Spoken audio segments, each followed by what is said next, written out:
Yo les gars, alors aujourd'hui la vidéo sur ma vie, donc ce sera pas un truc préparé, y a rien d'écrit, absolument rien de fait et tout. J'espère déjà que vous allez bien.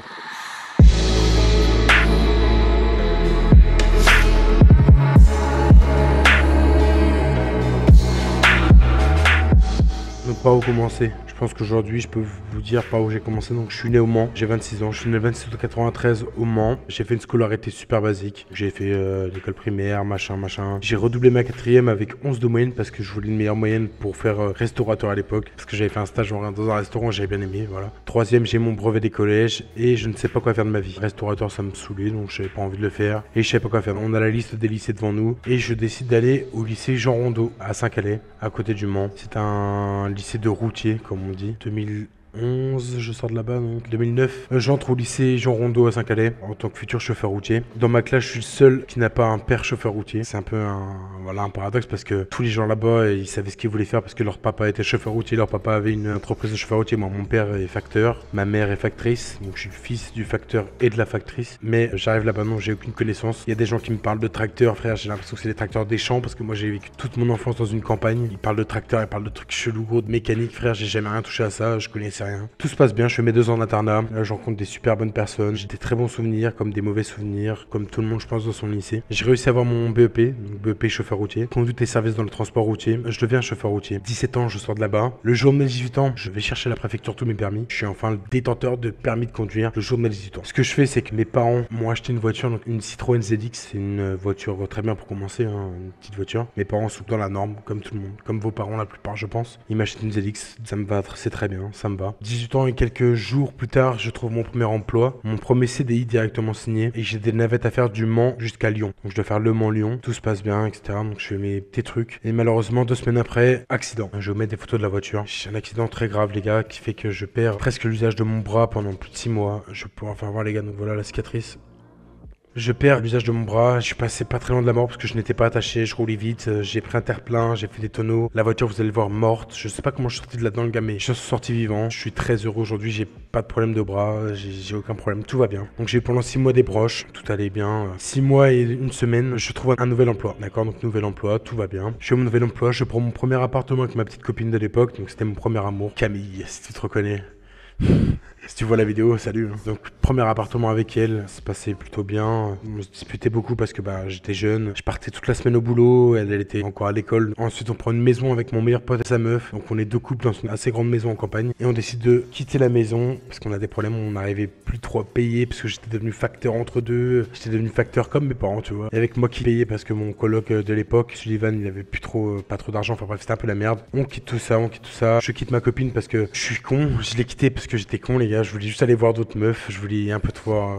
Voilà, je mettais des puces avec elle. C'était mon premier amour, mais j'avais envie de voir d'autres meufs. J'avais envie d'autres choses et je l'ai regretté. Vous inquiétez pas. Mais bref, ça passe. Je retourne chez mes parents pendant 3-4 mois. Je suis au chômage pendant 3-4 mois. Je retrouve un travail. Je cherche un petit appartement et là, je trouve le fameux 19 mètres carrés du Mans que vous avez tous connu. Tous ceux du début, vous avez connu cet appartement-là. Une semaine avant d'entrer dans mon appartement, je perds mon permis. Plus de points. C'est la merde. Mais j'ai pris un appartement et je veux y aller. Il me faut ma liberté. J'en peux plus d'être chez mes parents. Même si mes parents, je les aime. Là, j'ai envie de repartir parce que j'ai connu ma liberté et nique sa mère. J'en peux plus d'être chez mes parents. Mes parents peuvent plus que je sois ici. J'y vais, quoi qu'il arrive. J'ai pas le droit au chômage vu que c'est de ma faute si j'ai perdu le permis. J'ai pas le droit, j'ai le droit à rien. Je dois avoir 800 euros sur mon compte à ce moment-là. Donc là, ce que je fais, c'est que je vais dans l'appartement et c'est là que les galères commencent. C'est là que le pire moment de ma vie, je pense, la pire année de toute ma vie. Je peux pas payer mon loyer vu que j'ai pas d'argent. Je peux pas me payer à manger vu que j'ai pas d'argent. Je peux rien faire. C'est là que commence les problèmes quoi. Donc je fais des chèques en bois, je deviens interdit bancaire et voilà quoi, c'est là que toute la merde est là et tout me tombe dessus. J'ai de la chance, j'ai encore mon toit parce que mon propriétaire peut pas me virer vu que c'est en période d'hiver, donc j'ai cette chance dans mon malheur et c'est là que je me dis comment je vais faire, tu vois. Je sais rien faire d'autre à part conduire un camion, je sais rien faire d'autre, donc j'oublie un peu tout ça dans les jeux vidéo, je me lance dans les jeux vidéo, je découvre H1Z1 avec des potes, je découvre CSGO, je découvre League of Legends, tout ça. Je pensais pas à ma merde quand j'étais en train de jouer aux jeux vidéo, c'est ce qui m'a un peu libéré. J'avais vraiment une vie de merde, je pouvais rien manger, j'étais obligé de faire des chèques en bois, je deviens interdit bancaire, on m'enlève mon chéquier donc je peux même plus faire de chèque en bois normal. Et c'est là que je commence à voler dans les super U, voler pour m'acheter du jambon, de la merde, tu vois. Mes parents, je leur demandais pas parce que j'avais honte, c'était la merde quoi. Jusqu'au jour où je me fais griller au super U en train de voler, ils me disent ouais, ça fait plusieurs fois qu'on te voit aux caméras voler et tout, et qu'est-ce que tu veux faire? Je leur dis bah combien je vous dois, tu vois. Ils me disent 50 euros. Je leur dis bah je les ai pas. Je les ai pas, je pourrais pas. Ils me disent bah donnez-moi votre portable. Et dès que vous me revenez avec 50 euros, on vous rend votre portable. Donc moi,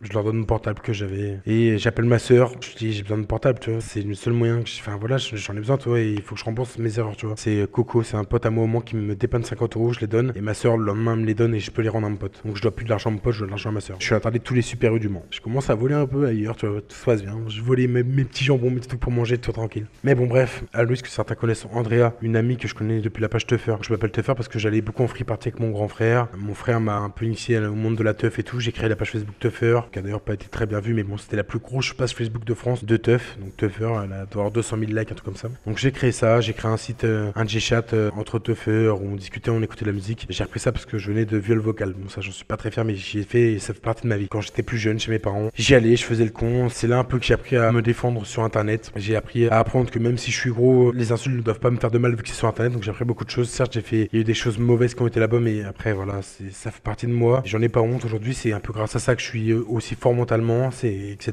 etc. Donc bref, je crée la page Facebook Teuffer, machin, et je rencontre Andrea qui a des problèmes avec sa famille et qui n'a plus de toit où dormir. Donc Andrea arrive chez moi. Je lui dis viens chez moi un peu si tu veux. Elle arrive et une semaine après, mon PC portable, donc j'avais un vieux PC portable, me lâche. Et elle me dit le lendemain, viens on va à LDLC et je t'achète un PC et tu me le rembourseras comme tu pourras. Donc Andrea m'achète mon PC fixe 700 € avec une 1050 Ti, un i5. C'est de là que c'est parti. Donc c'est grâce à toi, Andrea. Merci encore une fois. C'est grâce à toi tout ce qui se passe. J'avais vu le streamer Ryu.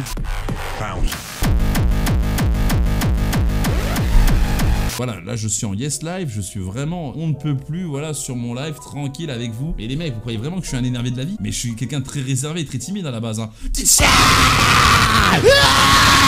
je croque des comme sida, les glands forts, les glands forts. Eh, t'es où, Teuffer? Avec ton ventre.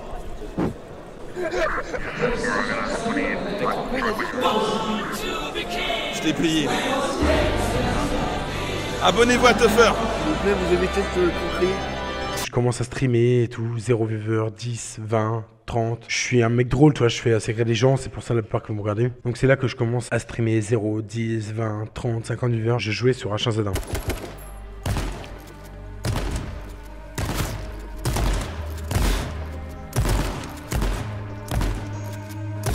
J'ai pas envie de jouer.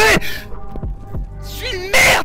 Je crée l'événement Teuffer Arena. C'est quoi l'événement Teuffer Arena? C'est on regroupait des joueurs, donc on était des centaines de joueurs, les gars, vraiment tous les matins, à jouer au Teuffer Arena. Sur H1Z1, j'avais pas de serveur privé, donc on faisait ça sur les serveurs publics et on se la mettait, on faisait des scrims avec quoi, des petits 20 balles à gagner, des 30 balles. Parce que moi je commençais à bien regagner ma vie, je commençais à avoir des donations, des super donateurs, des subs, je commençais à bien vivre. Je pouvais un peu donner, genre je faisais gagner des trucs à 50 €, 20 € et tout par game. Je commençais à bien remanger, je commençais à payer mon loyer, je commençais voilà, je commençais à m'en sortir grâce au stream, grâce à vous. Tout est reparti là, bon mood, je rembourse à Louise, je rembourse ma petite soeur, je rembourse mon propriétaire, je mange à ma faim, voire trop, je deviens énorme, je mange, je me grossis, je mange des pizzas tous les soirs parce que faut savoir que j'habitais dans un 19 mètres carrés, je ne sortais pas de chez moi. J'étais sur ma DX Racer à l'époque, je m'étais payé, j'étais sur mon PC, je jouais et quand je ne jouais pas, je mangeais pour rejouer après. C'était ma vie, je ne sortais pas de chez moi, je jouais, je streamais, dormir. Pendant un an, je fais ça, mais je commence à bien gagner ma vie, je suis heureux dans ma vie. Quelques temps plus tard, juillet 2018, mon propriétaire a besoin de son appartement car il va le revendre. Moi, on me dit c'est un peu tard, mais bon, vas-y. Je lui dis, vu que j'étais foutu dans la merde pendant 6 mois, il y a à l'époque, vas-y. J'appelle la carte, je dis, est-ce que ça te dérange pas si je viens un peu chez toi? Il me dit, non, tranquille, frérot, viens. Ma petite soeur m'emmène du Mans à Paris. Donc là, commence ma vie chez Hacker, la main sur le cœur. Il m'héberge gratuitement, tout se passe bien. Le vrai frère. Je stream et tout, machin. Ça, je sais que tu vas l'envoyer. Ça te fait rire, ça, idiot bête? Eh, baisse ta merde en fait. Aïe! Et toi, en fait, je te...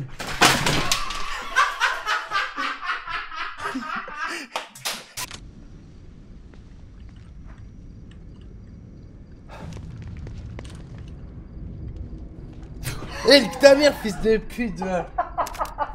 Salut Calissou. Ah non, ça l'histoire, c'est pas. Mais non, elle est là!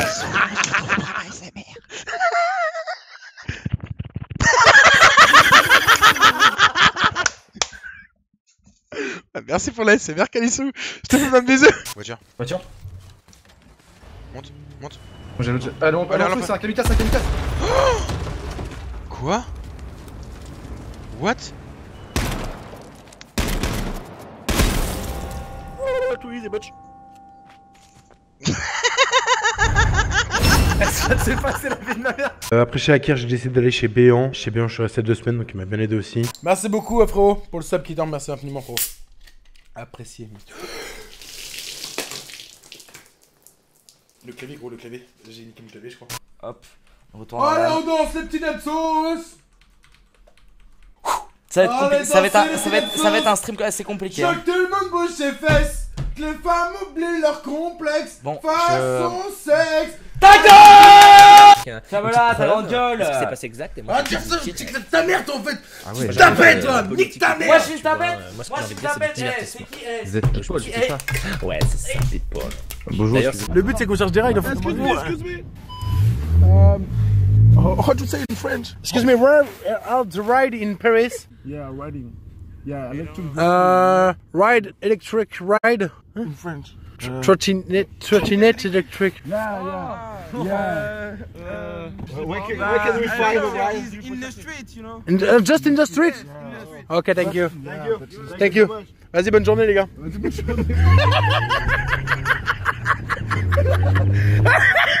Béant, il m'a aidé à m'installer aussi à Mons en Belgique, donc il est resté une semaine chez moi en Belgique pour m'aider à installer tous les meubles et tout, donc je te remercie aussi pour ça frérot, et pour tout ce que tu as pu faire après, comme maintenant, comme avant. Merci aussi. Décembre 2018, je pars en Belgique dans mon appartement, un grand appartement 110 mètres carrés. Je suis devenu un Belge, j'habite à Mons. Donc à l'époque, en 2017-2018, je jouais déjà au blackjack les gars. Donc je jouais au blackjack avec mon argent, je déposais genre 50 € maximum, et je jouais des petits 5 €, des petits 2 €, etc. Je jouais comme ça. Février 2019, donc je suis à Mons en Belgique, dans mon appartement. Et là, BitCasino me prend en partenariat pour faire du casino avec eux. Pas de soucis, j'accepte. Je suis très bien payé. Je suis payé plus de 4000 € par mois pour streamer leur casino. Plus, ils me donnent 1000 € 3 fois par semaine. Donc le lundi, le mercredi et le vendredi. 1000 € à jouer sur leur casino qu'ils me donnent. Il fallait que je joue 20 fois. Donc j'avais un wagger. Donc je faisais 1000 €. Il fallait que je joue 20 000 € pour pouvoir retirer l'argent qu'à la fin il restait. Donc ça va. Je faisais des petits gains quand même. Des 2000, 1000. J'ai même fait une soirée à 11 000 €. Je fais des petites soirées. Voilà, 1000, 2000 €. Tout se passe bien jusque 26 août 2019. Le jour de mon anniversaire, BitCasino me disent si tu veux, on peut te faire un gros taux pour ton anniversaire. Un 200% jusqu'à un bitcoin. Je fais ouais, un truc de fou et tout. Donc j'avais du coup le 26 août à peu près 4000, 6000 €. Donc j'avais 6000 € de côté. Je finis que sa mère, c'est mon anniversaire. Le tout pour le tout. Je mets 6000 €, comme vous pouvez voir, hein, je vous ai fait voir. Hein. Donc en plus ça, j'ai mis 2000 € de ma poche de PayPal que j'avais. Du coup, comme vous pouvez voir ici, via le screen, j'avais 4000 € en Bitcoin. Je devais avoir 7000 € sur mon PayPal. Donc j'ai mis 6000 € en tout de ma poche. Et BitCasino, ce qu'ils ont fait, c'est qu'ils ont directement mis x200. Donc 6000 plus 6000, donc 12 000 € qu'ils m'ont donné. Plus mes 6000 €, ça fait un start à 18 000 €. Wagger x 30 à l'époque, il me semble. Et là, grosse soirée, je sors le 27 août à 53 690 €. 28 août, 100 000 €. Donc j'ai déjà doublé. 29 août, 107 000 €. 30 août, 151 000. 31 août, 161 000. 3 septembre, 198 000. 4 septembre, 213 000. 5 septembre, 465 000. Donc là, c'était ma plus grosse soirée. 6 septembre, 555 000. Et le 7 septembre, vous pouvez voir ici, 1 55 430 €. Donc voilà, c'est complètement fou. Je suis passé dans quelques semaines d'un mec qui avait 10 000 € sur compte à plus d'1 million d'euros. Tout ça en jouant mon argent. Vraiment, je vous le dis, les gars. À part les 12 000 € qu'ils m'ont filé au début, qu'ils m'ont donné et que j'ai du wagger et que j'ai gagné, tout le reste, c'est moi qui ai réinvesti de mon argent. Donc oui, j'étais sponsorisé par le casino, mais tout l'argent que je mettais tous les soirs entre le 26 et le 7 septembre, c'était mon argent que j'avais gagné, que je rejouais jusqu'au million. Suite à ça, départ de Belgique, j'arrive à Malte. Et puis voilà quoi les gars. Si vous voulez savoir la suite les gars, donc qu'est-ce que j'ai fait depuis que j'ai eu le million, si je vois que la vidéo est beaucoup vue, je vous dirai ce que j'ai fait depuis que je suis arrivé à Malte. Laissez un pouce bleu si vous avez aimé, lâchez un commentaire si vous voulez la suite les gars, vraiment c'est important. Bisous, c'était Tuffer, abonnez-vous.